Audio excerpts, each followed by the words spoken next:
இந்த வருஷமும் மகாலய அமாவாசை மன நிறைவோடு வழிபாடு செஞ்சாச்சு.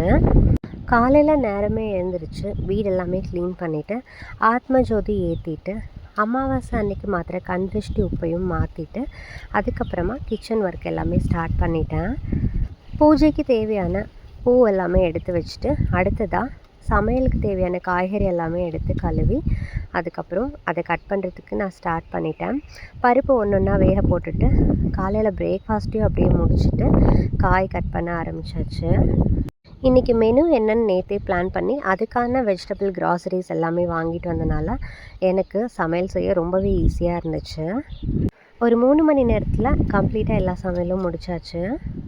இன்றைக்கி படையலுக்கு உப்பு பருப்பு, பருப்பு வடை, இனிப்பு போண்டா, நீர் பூசணி சாம்பார், தட்டைப்பயிறு அரசாணிக்காய் கூட்டு, வாழைக்காய் வறுவல், அவரைக்காய் பொரியல், புடலங்காய் கூட்டு, ஜவ்வரிசி பாயாசம், ரசம், தயிர், அப்புறமா மின்னக்கீரையில் புளிக்குழம்பு. இவ்வளோ ஐட்டம்ஸும் சமைச்சு முடிக்க என்னோடய சிஸ்டர்ஸ், என்னோடய சிஸ்டர் இன்லாஸ், மதர் இன்லா எல்லாருமே ஹெல்ப் பண்ணாங்க. அதுக்கப்புறம் ஹஸ்பண்ட் பூஜைக்கு தேவையான எல்லாமே எடுத்து வச்சாங்க. கடைசியாக எல்லோரும் ரொம்ப திருப்தியாக சாமி கும்பிட்டோம்.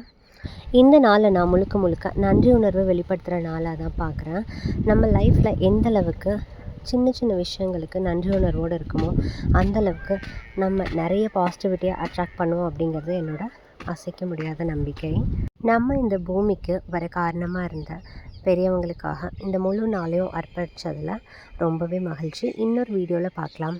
பாய்.